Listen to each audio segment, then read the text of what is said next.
Hello and welcome to this Federalist Society virtual event. My name is Jack Derwin, and I'm Associate Director of Practice Groups at the Federalist Society. Today, we're very excited to host a panel discussion sponsored by our Federalism and Separation of Powers Practice Group titled North Carolina NAACP v. Moore, the impact of unconstitutional legislative maps on a state legislature's ability to propose constitutional amendments. Joining us today is a great panel of legal experts who bring a range of views to the topic. In the interest of time and to get right to the discussion, we'll keep intros very brief. You can view our speakers' full bios at fedsoc.org. Our moderator today, Judge Robert Numbers, is a United States Magistrate Judge in the Eastern District of North Carolina. After discussion between our panelists and audience Q&A, we'll go to audience Q&A if time allows. So please enter any questions for our speakers into the Q&A function at the bottom right of your Zoom window. Finally, I'll note that as always, all expressions of opinion on today's program are those of the speakers joining us. With that, I will pass it over to you, Judge Numbers. Great. Thank you, Jack, for that introduction. It's a pleasure to be with everyone today to discuss the Supreme Court of North Carolina's recent decision in North Carolina State Conference of the NAACP versus Moore. In that case, the state Supreme Court decided that the North Carolina General Assembly may have lost its power to propose amendments to the state constitution because several of its legislative districts were held to be the result of an unconstitutional racial gerrymander.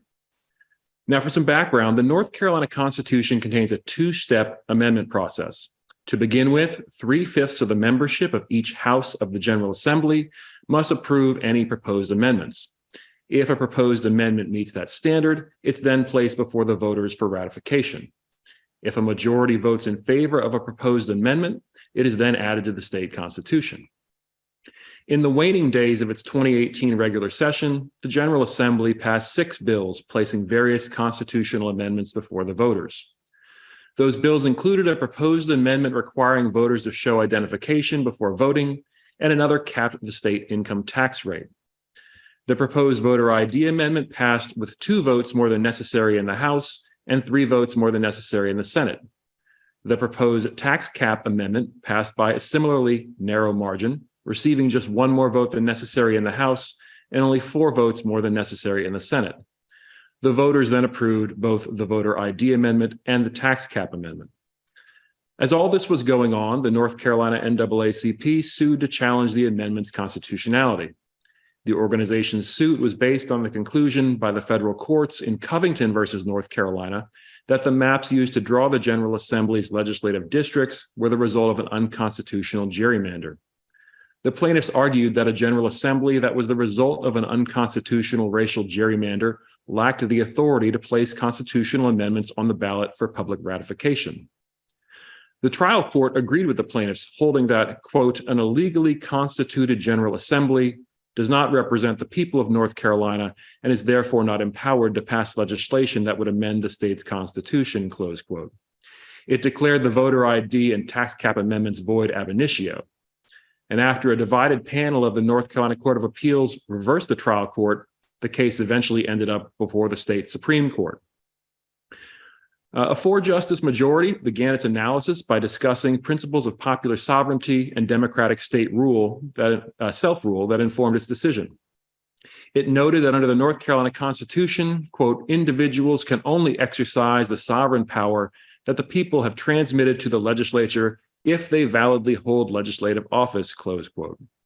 The majority then went on to say that, quote, the Constitution defines and structures the processes by which individuals assume offices that permit them to exercise sovereign power, and sovereign power can only be lawfully exercised by individuals who have come into office through the processes established by the Constitution for that very purpose, close quote. As a result, quote, the legitimacy of any individual officer's claim to exercise sovereign power depends on the legitimacy of the process by which that individual came to assume the office to which the sovereign power has been delegated, close quote.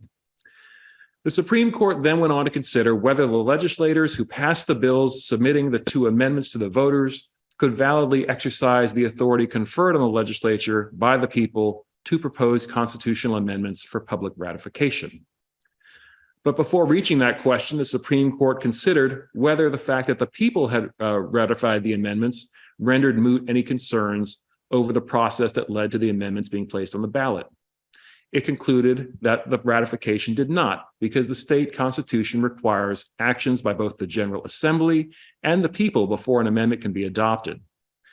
And since the state constitution incorporated, quote, a particular procedural mechanism for exercising the people's sovereign power to alter or abolish their chosen form of government, close quote, a flaw in that process could render an amendment improper. So the court then turned to the question of whether the General Assembly had the authority to propose constitutional amendments when several of its members were elected from districts that the federal courts had determined were, quote, either unconstitutionally racially gerrymandered or from districts that needed to be redrawn to cure those racial gerrymanders, close quote.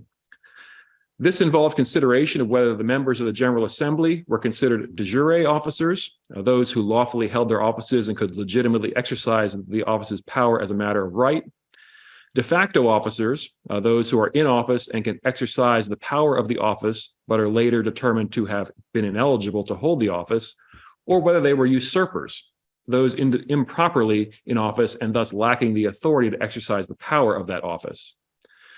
The Supreme Court concluded that until the United States Supreme Court issued its opinion in Covington, the members of the General Assembly were de facto officers, and the validity of their actions taken during this time was not subject to collateral attack. But the majority believed that after Covington, the legislator's status was less certain. The plaintiffs argued that the members of the General Assembly were usurpers who no longer had the authority to act, while the defendants argued that they were at worst de facto officers who still retained the power to legislate. Instead of accepting either side's argument, the Supreme Court held that after Covington, the General Assembly had the power to enact general legislation, but it may have lost the ability to propose amendments to the state constitution. This was because, quote, constitutional amendments, unlike ordinary statutes, have the potential to transform North Carolina's theory of government and restructure its political processes, close quote. According to the majority, the Supreme Court, quote, cannot and need not blind itself to the chaos that would ensue if a body composed of a substantial number of office holders who assumed office in violation of the United States and North Carolina constitutions was afforded free rein to initiate the process of transforming North Carolina's fundamental law, close quote. The Supreme Court did not conclude, however, whether the voter ID and tax cap amendments were unconstitutionally adopted. Instead, it remanded the case to the trial court to consider several questions. First, the trial court must consider whether the votes of the legislators who were elected as a result of unconstitutional gerrymandering were potentially decisive. If so, then the trial court must examine three further factors to determine whether the challenged constitutional amendments, quote, so gravely threaten principles of popular sovereignty and democratic self-rule as to require retroactive invalidation, close quote. Those factors are whether there is a substantial risk that the challenged amendments will first immunize legislators from democratic accountability, second, perpetuate the ongoing exclusion of a category of voters from the political process, or three, intentionally discriminate against a particular category of citizens who were also discriminated against in the political process leading to the legislator's election. The Supreme Court explained that if any of these factors are present, then the balance of equities require the court to invalidate the challenged amendment. Three dissenting justices argued that there was no legal basis for the majority's hybrid approach to legislative authority after the Covington decision. The dissenters maintained that no state or federal court had recognized limitations on the power of officials exercising de facto authority like those in the majority opinion, and it noted that the majority had so restricted legislative authority, quote, that it had effectively dissolved the legislature regarding its constitutionally defined role in proposing constitutional amendments, close quote. And the dissent contended that the majority opinion would create chaos and confusion about past acts, such as votes to override gubernatorial vetoes and votes to approve federal constitutional amendments, and create confusion about actions taken by future general assemblies that may eventually be found to be the result of unconstitutional maps. The dissenters also suggested that by allowing a court to toss out constitutional amendments ratified by the public, the majority's decision may violate the United States Constitution's Republican form of government clause, as well as the 14th Amendment's due process clause. Today, we're joined by a distinguished panel of experts to discuss this case and its implications. To begin with, we are joined by Jeanette Doran, the President and General Counsel of the North Carolina Institute for Constitutional Law. NCICL is an organization focused on enhancing individual liberty, promoting a thriving and innovative economy within North Carolina, and ensuring that state and local governments are committed to following the state and federal constitutions. Next, we're joined by Rick Glazer, the Executive Director of the North Carolina Justice Center. The Justice Center focuses on anti-poverty work in the areas of education, immigration, healthcare, housing, workers' rights, consumer law, and budget and tax policy. Prior to his position as Executive Director of the Justice Center, Mr. Glazer served 7 terms from 2003 to 2015 as a state representative from Cumberland County, North Carolina, in the state's General Assembly. And the final member of our panel is Professor Derek T. Muller. Professor Muller holds the Ben V. Willey Professorship in Excellence at the University of Iowa College of Law, and he is a nationally recognized scholar in the field of election law. His research focuses on the role of states in the administration of federal elections, the constitutional contours of voting rights and election administration, the limits of judicial power in the domain of elections, and the Electoral College. We'll begin by hearing from Ms. Doran. Thank you very much, Judge Numbers, and thank you to the Federalist Society for hosting this event. I think you did an excellent job recapping a pretty complicated case. So I'll just dive in on where I have some concerns and where I think members of the public either have concerns or should have some concerns. One, I think, is we need to consider the other amendments passed at this same time. In 2018, this case only involves the voter ID amendment and the tax cap amendment, but there were 2 other amendments that passed. There were 2 more which were rejected by the people. But we need to consider what's the status of those 2 additional amendments, the Marsy's Law and the Hunting and Fishing Law. But we also should consider what this case opens the door to in terms of challenging the amendments that we've had over the course of many decades. North Carolina is on its 3rd constitution, the Constitution of 1971. Since 1971, we've had something like 40 or 42 amendments to the state constitution. But we've also been in this kind of almost perpetual cycle of redistricting litigation. And at various points over the decades, we've had maps which have been valid in parts, invalid in other parts. So I'm curious to see what enterprising attorneys are going to do when they're unhappy with things like the 2004 amendment on tax increment financing, what all sorts of amendments over the years. Are they going to be subject to attack on the basis that at various points legislatures proposing those amendments may or may not have been valid? I think that's something we really need to brace ourselves for, a flood of that kind of litigation. It'll be interesting to see what kind of academic publishing we see, scholarly writing on that subject. I think that's something the public should be looking forward to, bracing for. But I'm also interested in looking at this prospectively, its impact. There is a concern that I've heard from some friends of mine in both the legal community and the general policy community that what the Supreme Court was doing when this case is read up against the redistricting case from earlier this year, where the Supreme Court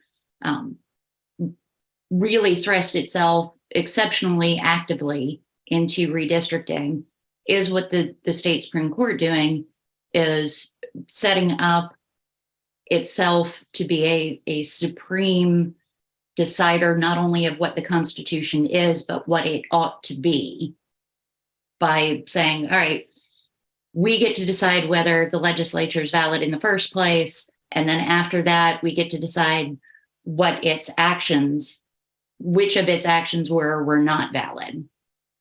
I think voters are going to be left very confused by the efficacy of their vote. Remember, in 2018, when North Carolinians elected or in 2016, when North Carolinians elected the General Assembly, which put forth the 2018 amendments, voters in 2016, when they picked their representatives, had no way of knowing that they were not going to have full legislative authority, which our Constitution contemplates includes the constitutional authority to propose amendments. So voters went to the ballot box, and there was no asterisk on the ballot saying, oh, and by the way, these folks aren't really going to have full authority. And it's also important along that line to keep in mind that the plaintiffs in the redistricting case had asked the federal court to shorten the term of the legislators, and the court declined to do that. So we had no indication, we members of North Carolina's voting public, we had no idea that we were electing a General Assembly that years down the line was going to be partially castrated by a Supreme Court saying, well, maybe you can do everything and maybe you can't. So those are all the different kind of thought clouds going around in, I think, legal and policy circles.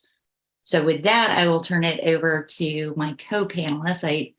I'm interested to hear what they have to say on my thoughts and the case in general. Thank you. We'll hear from Mr. Glazer next, and I would note if you have questions for the panelists, you can enter them in the Q&A box, which should be available at the bottom of your screen. Thank you, Judge, and good afternoon, everyone. I think I was also invited to the panel to provide a slightly different perspective, but I think people are going to find that actually Jeanette and I have some significant agreement on this, on a number of issues here. And I have to give the transparent background. When this was being thought of as a theory to attack the constitutional amendments, my organization was asked to participate in that litigation, attempting to suggest that the legislators who voted on this, who were from what was later deemed to be unconstitutional redistricting, were usurpers. I did a lot of research at that time, along with another lawyer in my office, and we determined that we did not think that theory was the most established theory upon which one could argue this case, and had some real concerns about that as a matter of law, but also as a matter of pragmatics about how to govern the state of North Carolina. We chose in the end to not join that lawsuit on the basis that we didn't think the cause of action was likely to prevail. I was wrong. Apparently, it is likely to prevail. But I want to highlight a couple of the thoughts. I don't agree fully with all of Jeanette's points, but I do think that there are real issues. The first question is, and I'm going to approach it from a very pragmatic basis of having been a legislator for 13 and a half years. Where do you draw the line? Number one.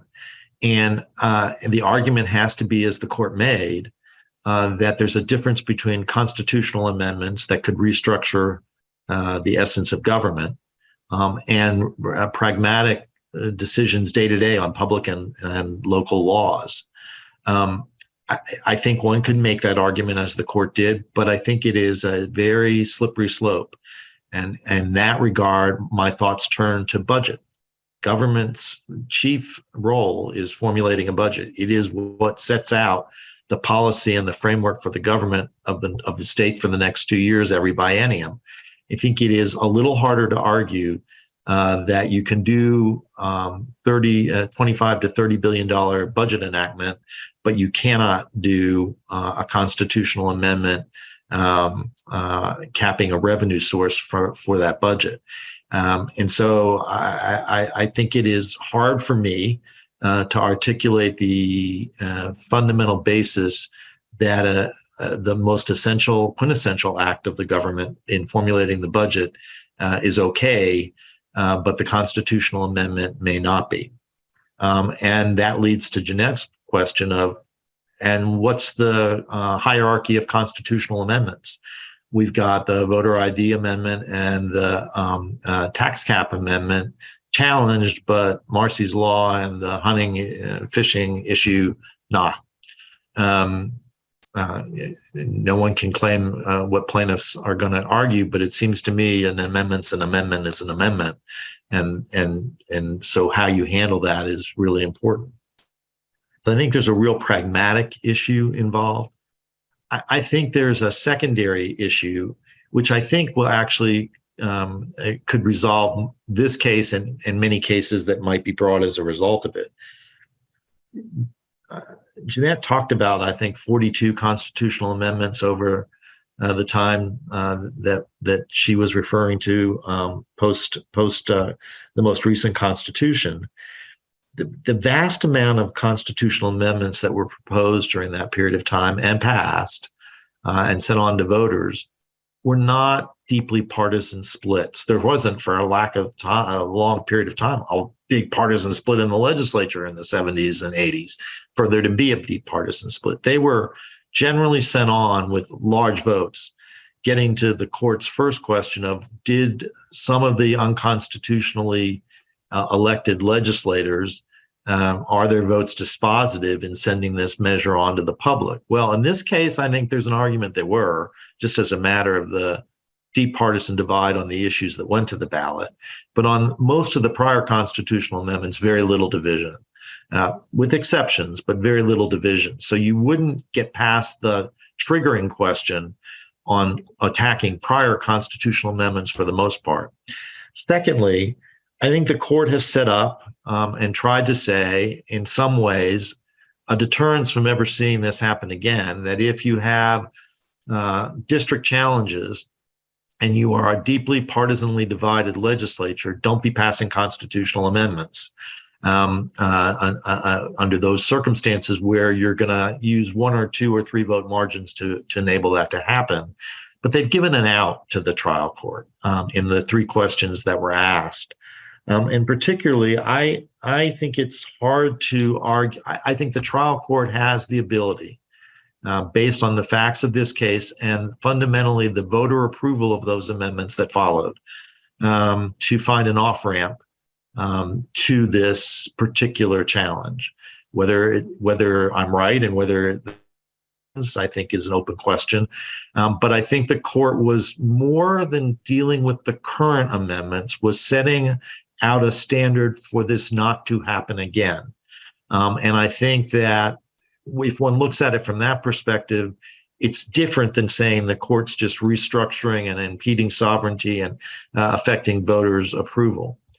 I do think that the third point to make, to me, always was, if there were process problems and constitutional irregularities in the election of those legislators, and they made a difference, and I think there's an argument in both cases that's true, did the voters essentially ratify that decision or give it immunization by their approval?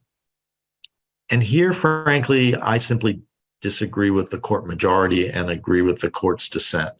I think that in the end, whatever those errors were, and they should never be repeated, but the public passed the constitutional amendments.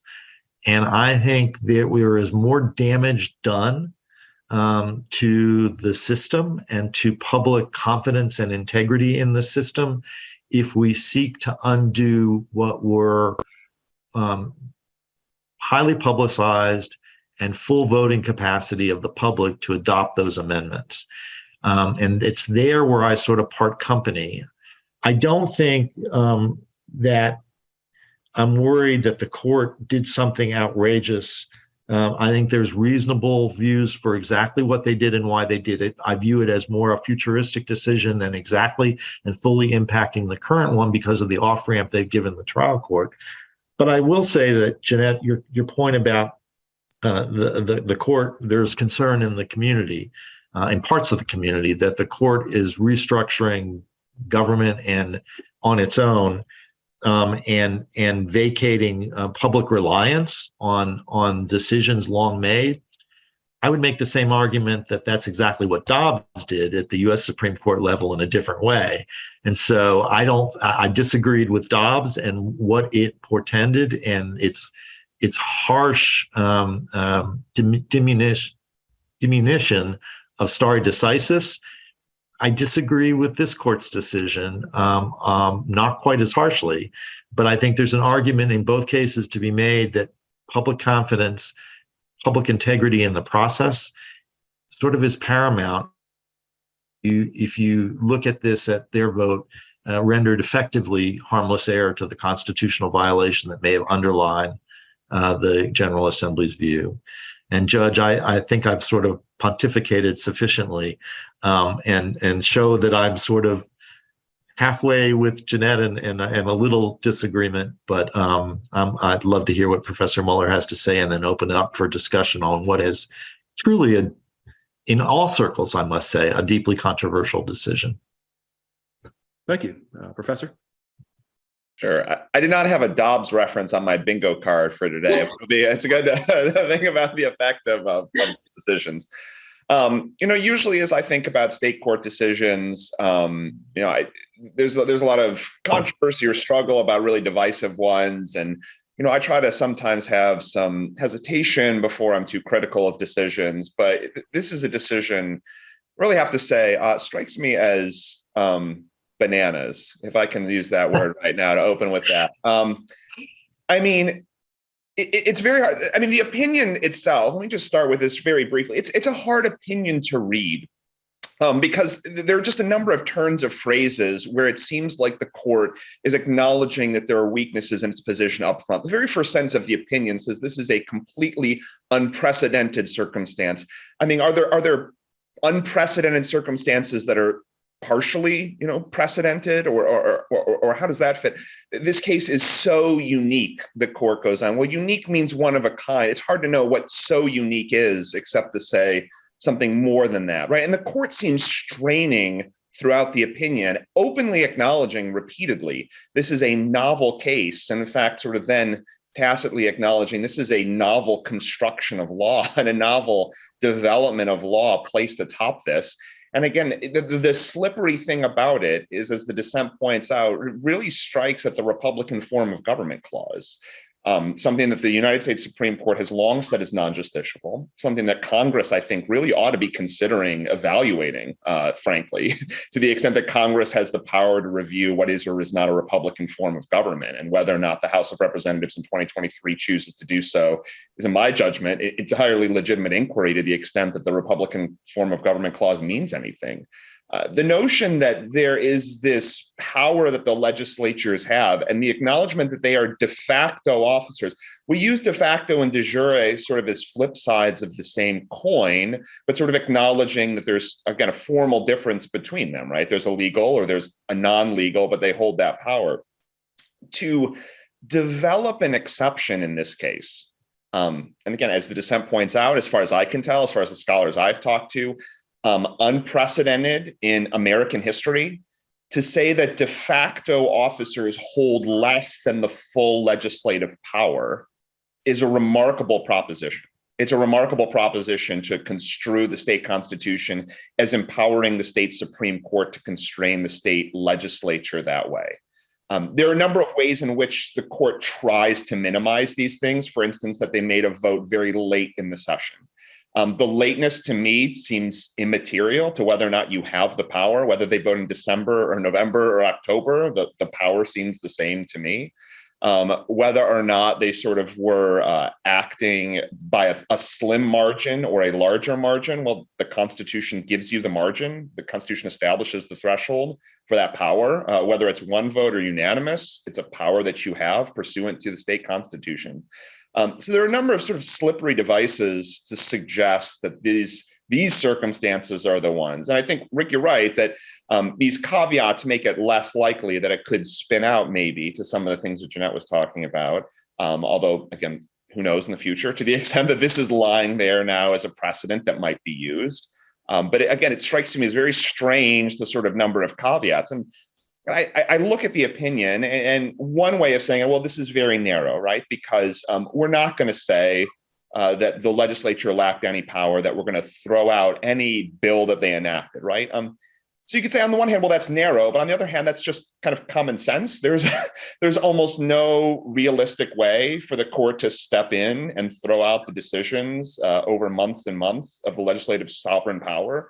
So and again, I hate to borrow the word, gerrymandering the decision in a way to really pick at to what might be described as disfavored constitutional amendments, at least those kinds that are disfavored by the plaintiffs who brought this challenge, in a way is attempting to minimize the decision, but I think just reflects the reality that there are attempts to draw distinctions in a way that purports to minimize it, but really picks off a couple of things in a particular way.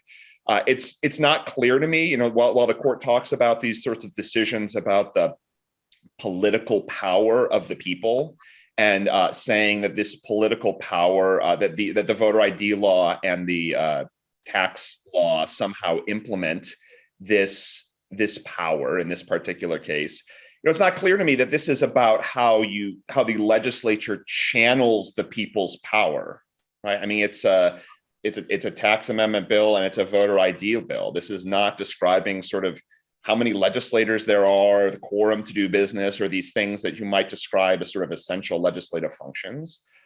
So again, the sort of caveats that are put in place here don't necessarily make the most sense to me, except again, in the sense that the court is trying to figure out some limiting principle that it might be able to use in this particular case. In some ways, I'm more sympathetic to the concern about the people's will in terms of ratifying the amendment than Rick is, at least on this front. I agree there's a legitimacy concern when the people have voted relatively overwhelmingly in favor of these propositions, and the court steps in later and says, no, none of that was any good. I'm sympathetic, at least coming from, at least most recently, well, I'm at Iowa now, I came from California, a state known for its ballot initiatives and referenda, a lot of popular sovereignty. And the struggle that the courts have to figure out when should things appear on the ballot only to be taken off later for violating things like the single subject rule or other constraints that the people themselves have placed upon the initiative, the referendum process, upon the amendment process. So I have some sympathy also for thinking about that.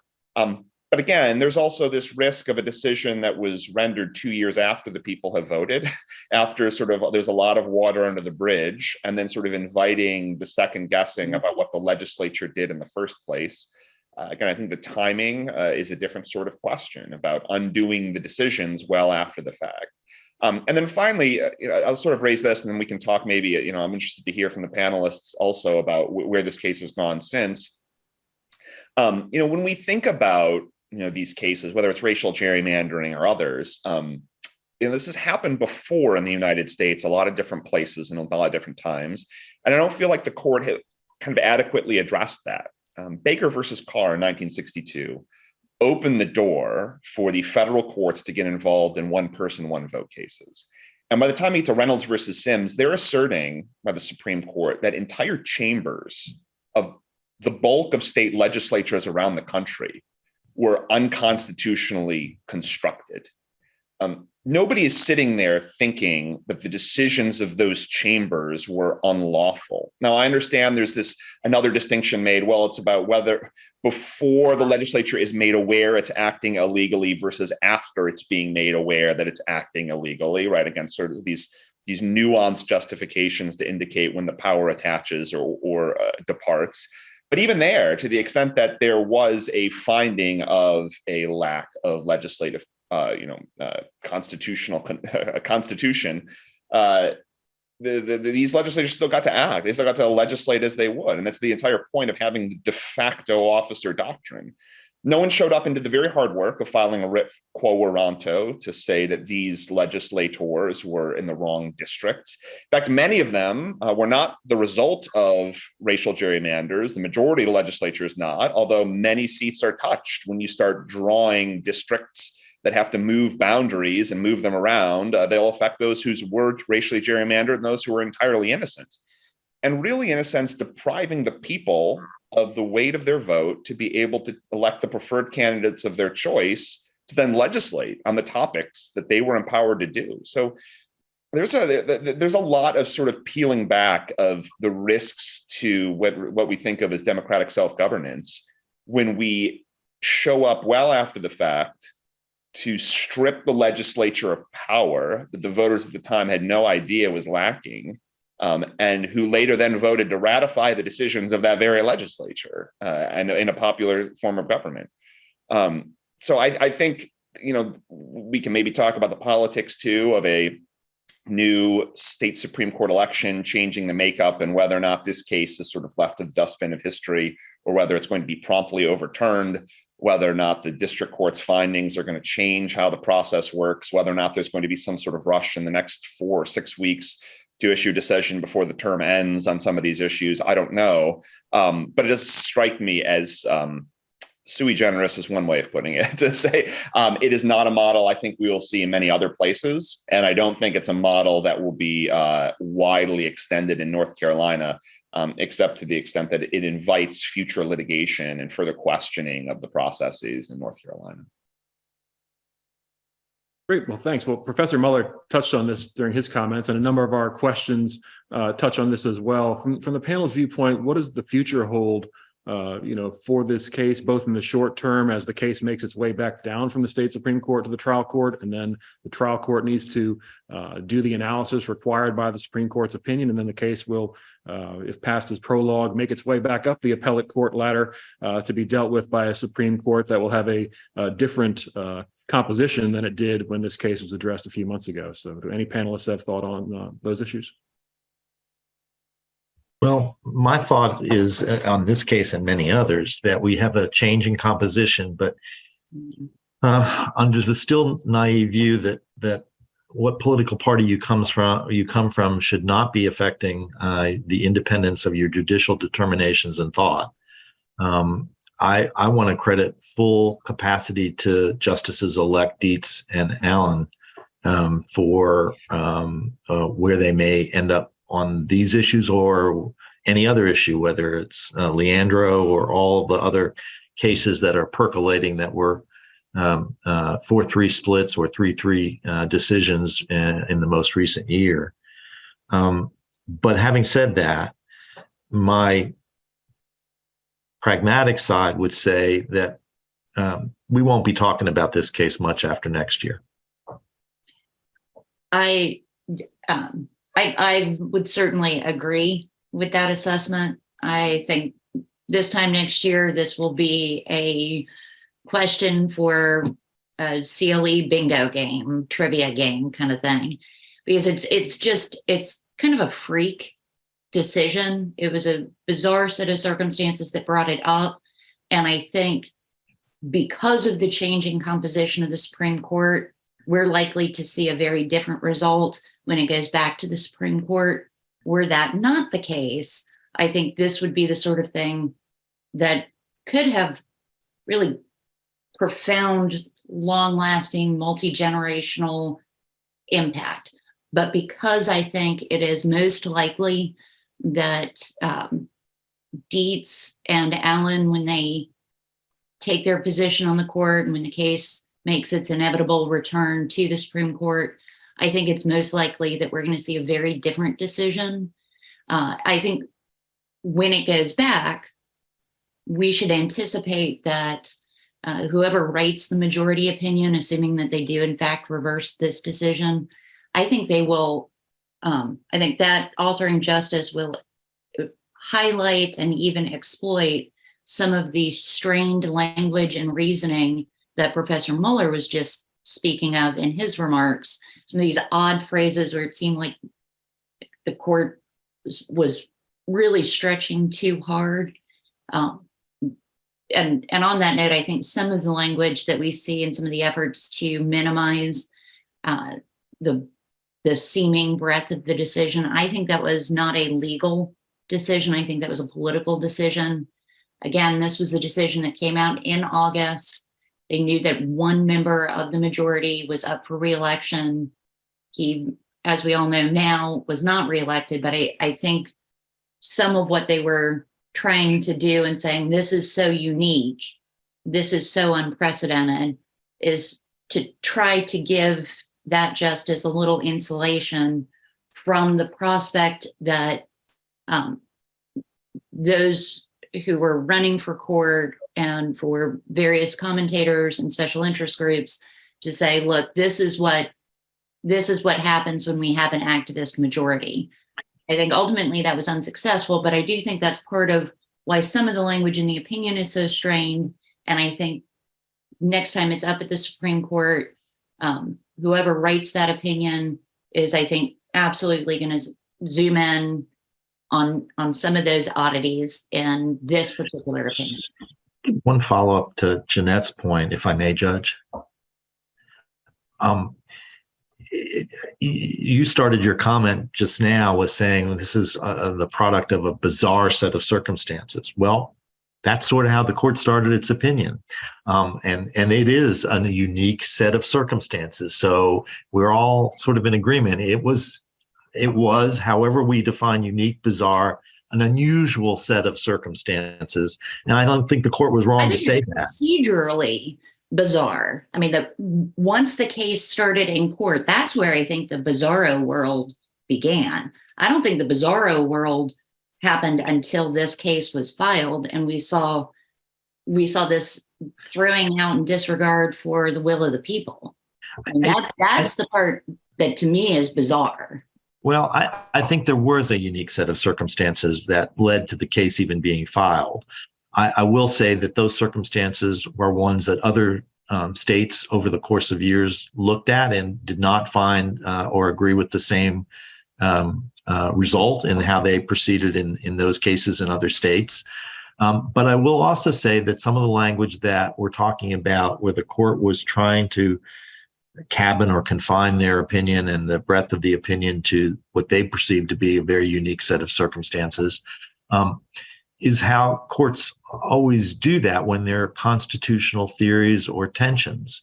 And so I think it was whether we call it political for purposes of election or we call it political within the institution of the court, trying to confine their opinion, but to set out the understanding that there are real consequences when legislatures engage continually in political and racial and partisan gerrymandering. And here is one of the most unique consequences that could happen. Again, I'm viewing this case not so much for what it did, because I think, again, I believe pretty deeply there's an off-ramp to the trial court, regardless of what's going to happen when it goes back to the new Supreme Court. But I do think it was sending out a clear signal that there are real consequences to public fidelity and public confidence in the legislative process when there is this constant battle about whether legislators are properly in their roles, and that it's time that we think about that as a state, because there are enormous consequences that can happen. And I think in that sense, it was highlighting a very serious issue that this state has faced for multiple decades, regardless of who's been in power. And those aren't going away. And to say that some of the public is concerned politically about an activist court, well, I can say a whole lot of the public is concerned about a legislature that doesn't seem to want to follow state and federal constitutional rules on how to create redistricting. And I go back to that happening with the Democrats that caused the initial litigation in 2002, 2003. So I think it's something that has enormous consequences for public confidence in the government. And while this may not have been the answer I would have chose, I do think it's legitimate that the court's decision raises those questions in a broader perspective. And Rick, let me just ask, it touches on something you just said. One of our questioners, one of our attendees asked the question of what is the off-ramp that the trial court has here in your view? You may have touched on it briefly before, but could you go into a little more detail on what you think that is? Yeah, yes, Judge. I mean, I think that, and you highlighted in a very concise and cogent, eloquent explanation of the case, the three questions that are sort of going back to the trial court. And I think there is my view of how a trial court might handle those questions is to essentially say, is to answer those questions in the negative, and to find that while there are real issues being created here, none of those sort of, how do I want to say it? Double harms, which is, I think, like the discrimination issue, for example, none of those double harms occurred here. And I think a trial court could legitimately answer those questions in a way that ends the case. Now, whether a trial court, and particularly the trial court who originally decided this question, will go that way is another matter. Whether we ever get the trial court's decision or we get a sua sponte rehearing or other procedural grounds that gets this case back to the Supreme Court before the trial court actually is able to do that work is also another matter. But I do think that those questions, when I read them, my first thought of them when I read them is these are questions that can be answered potentially based on what I think the evidence would show either way. Let me add, I mean, one of the factors that the court uses to send it back is, and they use, and I'm trying to draw up the opinion here because it's a little opaque, the third factor is whether or not the policy intentionally discriminates against a particular category of citizens who are also discriminated against in the political process leading to the legislator's election. What that really is suggesting here, because the underlying problem is a racial gerrymander, which suggests there was intentional racial discrimination in the redistricting. The question is whether they intentionally discriminate against a particular category of citizens, which to me is intentional racial discrimination in the political process. And once you establish intentional racial discrimination, you're not really going through the Rube Goldberg device here of figuring out whether or not it's a de facto officer. It's just an equal protection violation under the United States Constitution under the 14th Amendment.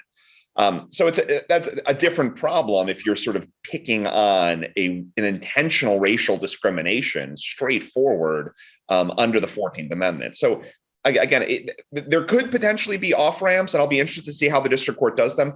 Perhaps the district court's conclusion is, well, especially lowering the tax limit or the maximum income tax level from 10% to 7% does not immunize legislators from democratic accountability. Maybe that's the kind of off-ramp there. The voter ID law, again, it's sort of mixed and depends on how the court might phrase it, but it is sort of an interesting setup in ways that purport to be dealing with sort of the de facto officer doctrine, but at the very end of the day, really very much feel like duplicating an intentional racial discrimination claim. On a more practical note, I think, if I may, I think it'll be interesting to see exactly who at the Superior Court level is tackling these issues. Last week, the plaintiffs filed a petition for writ of mandamus. It was dismissed once the Court of Appeals moved the case back down to the Superior Court level. In September, the legislators had asked for the case to be assigned to a 3-judge panel. So we, I think, need to figure out exactly what is going on at the Superior Court level before we make too many predictions about what off-ramps may or may not be pursued. So that's just a kind of a quirk, procedural quirk in the case at this point. We'll have more information soon enough, but that's going to have a huge impact on where the case goes.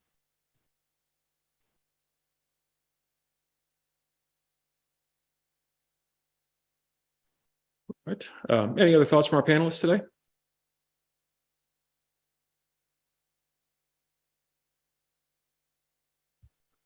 All right. Well, great. Thank you, everyone, for being here today. Thanks to our panelists for their contributions, and thanks for all of our audience members for attending today. Jack, I'll turn it back over to you for any closing remarks. Thanks so much, Judge, and I'll extend your thanks to the rest of the panelists as well. And thank you to our audience for being here today. You can check out our website, fedtalk.org, or follow us on all the major social media platforms @FedTalk to stay up to date. Have a great Thanksgiving, everybody.